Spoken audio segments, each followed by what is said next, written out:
Polio کے بارے میں مستند تحقیق۔ اورنگزیب صاحب کراچی سے پوچھتے ہیں پولیو کے بارے میں علماء کا کیا کہنا ہے؟ بعض لوگ کہتے ہیں کہ ناجائز ہے اس لیے کہ اس میں خنزیر کا گوشت ملایا جاتا ہے، اور کچھ لوگ کہتے ہیں کہ یہ ہماری نسل کو کم کرنے کے لیے یہودیوں کی چال ہے، اس بارے میں رہنمائی فرمائیں۔ جناب، یہ پولیو کے قطروں کے بارے میں جو آپ نے سوال پوچھا ہے اور پوچھا ہے کہ علماء کی کیا تحقیق ہے، تو یاد رکھیں جو چیز جس کا ٹاپک ہوتا ہے اس بارے میں اسی سے پوچھا جاتا ہے۔ یہ ایسے ہی ہے جیسے آپ مجھ سے پوچھیں خربوزے کے بارے میں علماء کی کیا تحقیق ہے کہ یہ گرم ہوتا ہے یا ٹھنڈا ہوتا ہے، یا آپ مجھ سے پوچھیں کہ تربوز کے بارے میں علماء کی کیا تحقیق ہے کہ نزلے والا آدمی اگر تربوز کھائے تو اس کو نقصان ہوگا یا فائدہ ہوگا، تو میں کہوں گا بھائی تربوز اور خربوزہ یہ حکیموں کا ٹاپک ہے، یہ ان سے پوچھیں۔ آپ مجھ سے پوچھیں سلاجید کے بارے میں علماء کی کیا تحقیق ہے، آپ مجھ سے پوچھیں جی ڈسپرین کے بارے میں علماء کی کیا تحقیق ہے، شہد کے بارے میں علماء کی کیا تحقیق ہے۔ تو یہ ٹاپک علماء کا نہیں ہے، یہ ٹاپک ہے ڈاکٹروں کا، حکیموں کا۔ تو آپ اس بارے میں ڈاکٹروں سے رابطہ کریں۔ پولیو کے بارے میں جو کچھ فیس بک پر، انٹرنیٹ پر ریسرچ آ رہی ہے، تحقیقات آ رہی ہیں، تو یہ بات خوب اچھی طرح سمجھ لیں کہ کوئی بھی ریسرچ بھی آپ کے سامنے اگر آتی ہے تو اس ریسرچ کو مستند ڈاکٹروں سے پہلے معلومات حاصل کریں کہ یہ ریسرچ ٹھیک بھی ہے یا نہیں ہے۔ انٹرنیٹ پر، فیس بک پر آج کل ریسرچ کے نام پہ بھی بڑا تماشا ہو رہا ہے۔ جس چیز کو کی مارکیٹ گرانی ہوتی ہے اس کے خلاف ریسرچ آنا شروع ہو جاتی ہے، جس کی مارکیٹ اٹھانی ہوتی ہے اس کے حق میں آنا شروع ہو جاتی ہے۔ میں اس کی چھوٹی سی ایک مثال دیتا ہوں۔ چائے کے خلاف میرا بھی ایک بیان ہوا، تو اور وہ میرا بیان اس لیے ہوا کہ جو اس بارے میں جن کی پوری تحقیق تھی میں نے ان سے ملاقات کی ہے، تو میں نے بتایا کہ ٹھیک نہیں ہے، اس میں یہ نقصانات ہیں۔ اب کیا ہوا ہے کہ چائے کے بارے میں ایک رپورٹ آئی اور بڑا مستند ایک یعنی انٹرنیٹ پر ایک پیج ہے، میں اس کا نام لینا مناسب نہیں سمجھتا، ایک ریلائبل ویب سائٹ سمجھی جاتی ہے، اس پہ ایک تحقیق آئی کہ جو کافی پینے والے لوگ ہیں، کیفین چائے میں بھی ہوتی ہے، کافی میں بھی ہوتی ہے، کہ جو کافی پینے والے لوگ ہیں ان میں ہارٹ اٹیک کا خطرہ دوسروں سے کم ہوتا ہے۔ اور یورپ میں ایک سروے کر کے بتایا گیا کہ کافی ریسرچ سے ثابت ہوا ہے کہ جو لوگ کافی پیتے ہیں ان میں ہارٹ اٹیک کم ہے، اور جو کافی نہیں پیتے وہ ہارٹ اٹیک سے زیادہ مرنے والے ان میں تعداد زیادہ ہے۔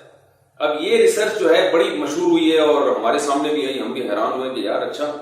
ہم تو کافی کے خلاف آج تک بولتے رہے ہیں، چائے کے خلاف بولتے رہے ہیں، اور ہم نے جن سے سنا ہے وہ ان کی بڑی ریسرچ ہے اس بارے میں، تو یہ تو بتا رہے ہیں کہ کافی اور چائے سے جو ہے نا ہارٹ اٹیک کا امکان کم ہو جاتا ہے۔ اور ایک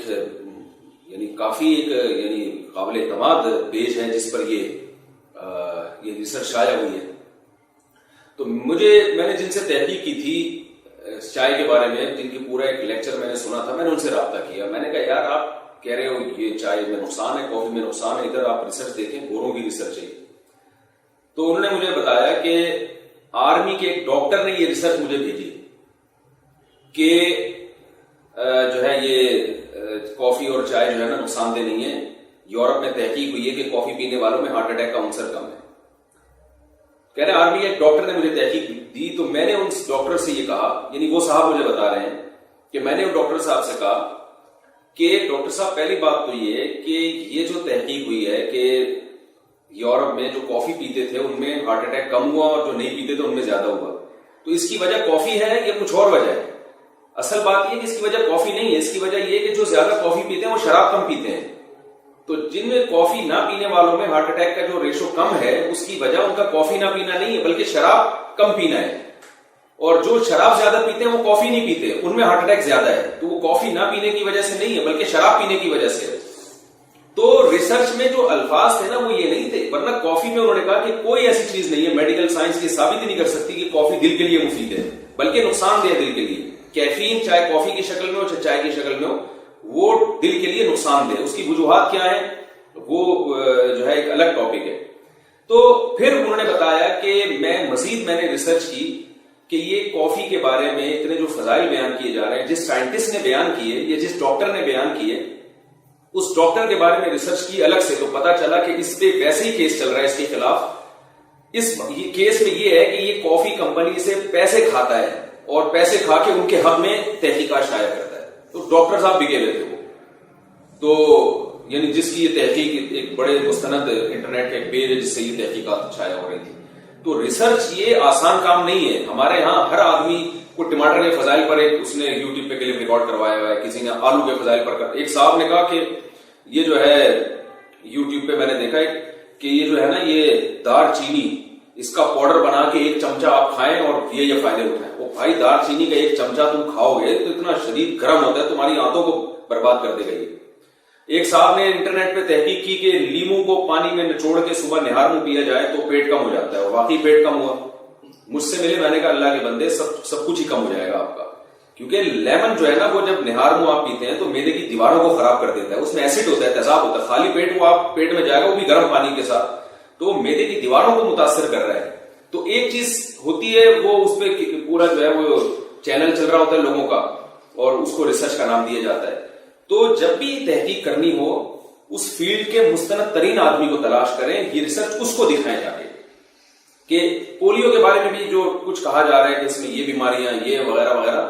تو مستند ڈاکٹروں سے, صرف ایک ڈاکٹر سے نہیں, کئی سارے ڈاکٹروں سے رابطہ کر کے آپ پوچھیں کہ یہ تحقیق صحیح بھی ہے یا نہیں, تو وہ آپ کو جو بتائیں گے اس پر عمل کریں. آپ ایک تو ڈاکٹر خراب ہو سکتے ہیں, سارے تھوڑی خراب ہو سکتے ہیں, یعنی سارے تھوڑی جھوٹ بولیں گے. تو اس لیے اگر پولیو کے بارے میں کسی ڈاکٹر کی بھی ریسرچ ہے کہ یہ نقصان دہ ہے, تو صرف اس کی ریسرچ پہ آپ اعتماد نہ کریں, اپنے محلے کے ڈاکٹر سے پوچھیں, اور جو آپ کے جان پہچان والے ڈاکٹر ہیں ان سے پوچھیں کہ بھئی یہ ریسرچ آئی ہے کہ یہ نقصان دہ, اور تو وہ آپ کو بتائیں گے کہ یہ واقعی یہ ریسرچ ٹھیک ہے یا نہیں. تو میں یہ اپنے ذمہ نہیں لے رہا کہ پولیو فائدے مند ہے یہ نقصان دہ ہے. میں اس بارے میں نے جو ڈاکٹروں سے پوچھا ان کی کیا رائے ہے وہ میں آپ کے سامنے نہیں بتانا چاہتا, لیکن میں آپ سے کہہ رہا ہوں کہ آپ اس بارے میں صرف انٹرنیٹ کی تحقیقات اور مختلف لوگوں کی تقریریں یا صرف جو ہے وہ ان کے جو ہے وہ دلائل کو نہ دیکھیں, بلکہ آپ جو کچھ ان کی ریسرچ ہے اس کو کم از کم 8-10 ڈاکٹروں پہ پیش کریں. وہ ڈاکٹر جو نارمل ہیں, جو بکے ہوئے نہیں ہیں. آپ کا خیال ہے کہ آپ کے محلے کے ڈاکٹر کسی سے پیسے لے کے کھاتے نہیں, تو ان سے پوچھیں ڈاکٹر صاحب یار یہ ریسرچ چاہیے اگر آپ بتا دیں. تو اس طرح ڈاکٹروں میں جس طرف زیادہ تر اکثریت ہو اور جو مستند ڈاکٹر زیادہ تر جس طرف جا رہے ہیں اسی رائے کو فالو کرنا چاہیے. ابھی میں آپ کو بتاؤں, کراچی میں یہ مسئلہ چل رہا تھا ٹائیفائڈ سے, اتنے لوگ, ایک انجیکشن ٹائیفائڈ کا ویکسینیشن ہو رہی تھی, اس سے خبر آئی ہوئی تھی اتنے بچے مر گئے. تو ہمارے یہاں بھی ایک ڈاکٹر ہیں, بہت مستند ہیں ماشاءاللہ, نمازی بھی ہیں. میں نے ان سے پوچھا, میرا بھی یہ خیال تھا کہ ویکسینیشن کی وجہ سے پتہ نہیں کتنے بچے مر گئے ہوں گے. تو میں نے وہ ڈاکٹر صاحب سے پوچھا کہ یہ جو ٹائیفائڈ کا انجیکشن ہے بچوں کو لگانا چاہیے؟ انہوں نے کہا ضرور لگانا چاہیے, کیونکہ ٹائیفائڈ کی ایک ایسی قسم آئی ہوئی ہے جس کا علاج ہی نہیں ہے, وہ اگر بچے کو ہو جائے تو بچہ مر جاتا ہے. انہوں نے کہا ایسے ہی ویکسینیشن کے ذریعے بچے کو مار دینا یہ اس کا ہلکا کام نہیں ہے, یہ سے بہت بڑا کیس بن جاتا ہے, اور ویکسینیشن میں کوئی ایسی چیز نہیں ہوتی کہ جس کے لگانے سے بچہ مر جائے. خیر میں نے کہا ڈاکٹر صاحب کی اپنی رائے ہوگی. کچھ دنوں کے بعد ایک اور ڈاکٹر صاحب سے میری ملاقات ہوئی, ان کو میں نے یہ بات بتائی, انہوں نے بھی یہی کہا کہ یہ خبر غلط ہے. تو اب قرآن سے بھی یہ ہمیں پتہ چلتا ہے, قرآن مجید میں اللہ تعالیٰ کا ارشاد ہے, قرآن مجید میں اللہ تعالیٰ کا ارشاد ہے وَإِذَا جَاءَهُمْ أَمْرٌ مِّنَ الْأَمْنِ أَوِ الْخَوْفِ أَذَاعُوا بِهِ وَلَوْ رَدُّوهُ إِلَى الرَّسُولِ وَإِلَى أُولِي الْأَمْرِ مِنْهُمْ لَعَلِمَهُ الَّذِينَ يَسْتَنبِطُونَهُ مِنْهُمْ. اللہ فرماتے ہیں جب بھی کوئی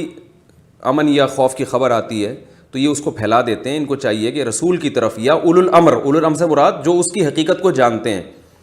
ان کو اگر وہ اس خبر کے بارے میں اطلاع دیں, لَعَلِمَهُ الَّذِينَ يَسْتَنبِطُونَهُ مِنْهُمْ, تو جن میں استنباط کی صلاحیت ہے نا, جو خبر کی حقیقت تک پہنچنے کی صلاحیت رکھتے ہیں, وہ اس کی حقیقت بتاتے ہیں کہ یہ خبر درست ہے یا غلط ہے, یا اس کا مفہوم کیا ہے. تو اس قرآن کی اس آیت سے صاف پتہ چلتا ہے کہ کوئی بھی آپ کو کسی بھی بات کا علم ہو تو اس کے جو متعلقہ لوگ ہیں, جو اس کے ماہر ہیں, جو اس کی حقیقت تک پہنچ کے آپ کو بتا سکتے ہیں کہ یہ اس میں کس حد تک حقیقت ہے یا کس حد تک اس میں جھوٹ ہے, یا حقیقی واقعہ ہوا کیا ہے, یا اس بات کا اصل مطلب کیا ہے, یا اس ریسرچ کا اصل مطلب کیا ہے. تو یہ قرآن سے ہمیں پتہ چلتا ہے کہ ہر چیز کو اس کے ماہرین سے معلوم کرنا چاہیے. یہ ایسے ہی جیسے گمراہ لوگ جو ہیں وہ قرآن و سنت کے نام پہ بہت سارے مسائل مارکیٹ میں لاتے رہتے ہیں, اور آپ دیکھیں اجماع امت کے خلاف باتیں کرتے رہتے ہیں. دلیل ہر آدمی کے پاس ہوتی ہے. علماء بتا سکتے ہیں کہ یہ جو اس نے دلیل سے استدلال کیا ہے اس میں کتنی جان ہے, اس نے کہاں لفاظی کی ہے, کہاں 2 نمبری کی ہے, کہاں اس کا ذاتی مفاد تھا, کہاں اس کو بھول ہوئی ہے, کہاں اس سے غلطی ہوئی ہے. تو جیسے دینی مسائل میں مجتہدین سے, علماء سے رجوع کیا جاتا ہے, تو ایسے ہی میڈیکل سائنس سے متعلق جو مسائل ہیں اس میں جو ڈاکٹر ہیں ان سے رجوع کیا جاتا ہے. تو یہ کام, یہ تحقیق علماء کی تحقیق کا اس میں اعتبار نہیں ہوگا, اس میں ڈاکٹروں کی تحقیق کا اعتبار ہوگا. تو جو عام طور پہ ڈاکٹر کہہ رہے ہیں بشرطے کہ وہ خود بکے ہوئے نہ ہوں, تو آپ کو پتہ چل جائے گا کہ اب یہ ایک الزام لگانے کے سارے بکے ہوئے ہیں، یہ بھی غلط الزام ہے. سارے بکے ہوئے نہیں ہیں. ڈاکٹر اگر بکا ہوا بھی ہوگا تو آپ کے سامنے ایک جھوٹ کیوں بولے گا؟ وہ اس کو آپ کے سامنے جھوٹ بولنے کے الگ سے تھوڑی کوئی پیسے مل رہے ہیں. تو اس لیے عام ڈاکٹروں کی جو رائے ہے پولیو یا جتنی بھی ویکسینیشن ہے ان کی رائے کا اس بارے میں اعتبار ہوگا. اگر وہ آپ کو منع نہیں کرتے تو آپ پلا دیں، وہ منع کر رہے ہیں تو آپ نہیں پلائیں.